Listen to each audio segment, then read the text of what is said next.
Hello po sa mga kapwa ko breadwinner. For today's video, it would be quick closet tour.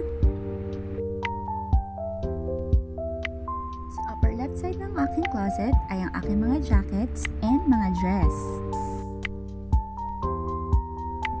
Sa right side naman po ang aking mga blouse para hindi magusot.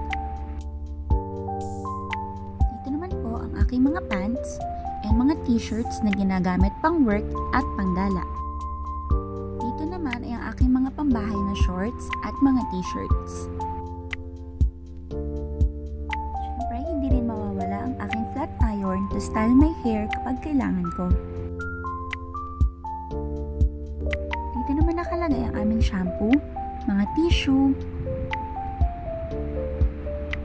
mga sabon. Kung mapapansin nyo, napakaraming Kojic dyan kasi yun lang talaga yung ginagamit ko sa mukha ko. So para makatipid, ang ginagawa ko is hinahati ko siya sa 4. Ito lang kasi yung sabon na humiyang sa mukha ko kaya tinitipid ko talaga siya. Tapos, andyan din yung extra toothbrush namin. Andito din yung lotion.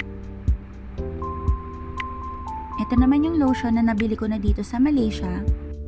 Dito rin yung face mask. Yan din yung ginagamit ko.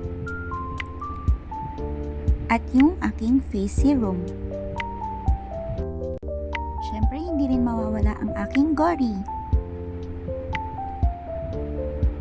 At yung aking shampoo. Dito naman nakalagay yung mga undergarments ko kaya di ko nabubuksan. Then dito naman sa may kabilang side, dito naman yung mga anik-anik ko.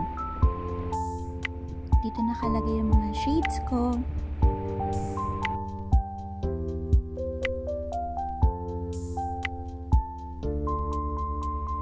Dito yung Juicy Cologne. So actually, since high school ko pa ito ginagamit. Siyempre, yung mga notebook ko, wallet ko, face mask, and yung paninis ng kuko. Dito naman sa taas nakalagay yung bag ko. Then, sa likod ng bag na yan, nandun yung mga extra bed sheets namin, mga kumot, tsaka mga tuwalya.